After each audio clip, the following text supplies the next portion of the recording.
Bonjour, eh bien aujourd'hui on va prendre la tangente tous les deux et on va voir ce que c'est qu'une tangente. La première définition d'une tangente, c'est tu prends un cercle avec le centre de ce cercle et tu vas dessiner une droite qui touche ce cercle en un point. La droite qui est en bleu.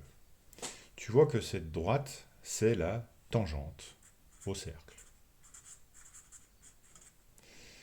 Et il y a un rayon du cercle, que je mets en pointillé ici, qui est perpendiculaire à cette droite, qui est perpendiculaire à cette tangente. J'ai un angle droit ici. Et j'ai autant de tangentes que je veux. J'ai des tangentes. J'ai une autre tangente ici, j'en ai une autre là, j'en ai une autre là, j'en ai encore ici. J'ai une infinité de tangentes à ce cercle, et à chaque fois, j'aurai un rayon du cercle qui est perpendiculaire à cette tangente. La deuxième définition d'une tangente, c'est qu'on va plus utiliser un rayon comme là, mais on va en prendre deux. Je redessine mon cercle. Et cette fois-ci, je vais utiliser un premier rayon, qui est celui-ci, comme tout à l'heure, et j'en dessine un deuxième. Il est là. Et je recommence, je vais tracer la tangente par rapport au premier rayon. On voit ici que c'est perpendiculaire. Cette fois-ci, on ne va pas s'intéresser à la tangente à un cercle, mais on va calculer, on va regarder la tangente d'un angle.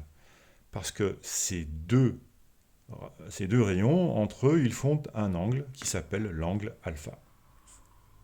Souvent, on donne des lettres grecques pour exprimer les angles en mathématiques. Et qu'est-ce que va être la tangente, non pas du cercle, mais de cet angle, cette fois-ci? C'est lorsque je projette le deuxième rayon, ici, avec des pointillés, sur cette droite. Eh bien, la distance qu'il y a ici,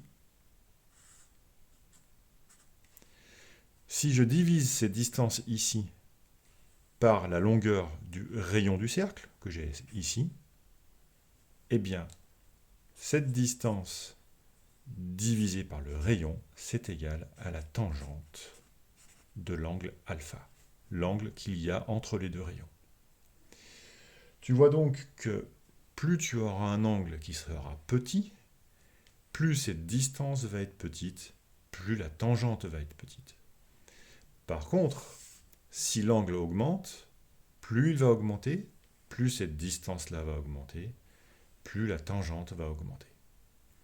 Donc si l'angle alpha il est égal à 0 degré, eh bien la tangente de l'angle alpha, elle est égale à 0.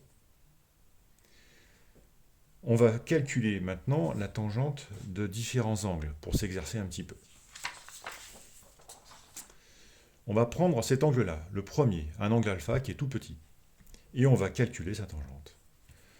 La tangente, elle est égale à quoi? Souviens-toi, elle est égale à la projection du deuxième rayon sur la tangente du premier rayon, et je vais diviser cette longueur par la longueur du rayon. Allons-y, on le fait. Tangente alpha est égale à 1 divisé par 5, ce qui veut dire que la tangente est égale à 0,2 ici. D'accord? Maintenant, on peut faire le même calcul pour un angle un peu plus grand. On va calculer la tangente de cet angle-ci, cette fois-ci. La tangente de cet angle alpha, celui-ci, elle sera égale à cette distance, 5, divisé par le rayon, qui est lui aussi de 5. La tangente de cet angle est égale à 1. Calculons ici maintenant la tangente de cet angle. Cet angle, sa tangente est égale à, tu l'as compris, 8,6 divisé par 5, ce qui fait à peu près 1,7, grosso modo. La tangente de cet angle est égale à 1,7. On peut en retirer quelque chose de plus général. C'est que tu vois qu'à chaque fois, ici, on a un triangle rectangle. On a un angle droit. Ici, on a un angle droit, et ici aussi, on a, hop, un angle droit. Donc à chaque fois, on a un triangle rectangle. Eh bien, dans un triangle rectangle, la tangente d'un angle, c'est égal à la distance du côté opposé à l'angle, le côté qui est ici en violet, divisé par la distance du côté adjacent. Donc, tangente d'un angle alpha dans un triangle rectangle est égale à la distance du côté opposé à l'angle alpha divisé par la distance du côté adjacent, la longueur du côté adjacent. Ce côté en pointillé, c'est un autre côté, on n'en parlera pas aujourd'hui, on en parlera lors d'une prochaine vidéo. Tu vois donc que la tangente, c'est très facile à calculer, la tangente d'un angle, c'est très facile à calculer, et ça va varier de 0 pour un angle de 0 à l'infini pour un angle qui sera de 90 degrés. Si ça monte à 90 degrés, cette distance-là va être infinie. Mais écoute, j'espère que cette vidéo t'a plu. Si tu as des questions, n'hésite pas à les poser. À bientôt, salut!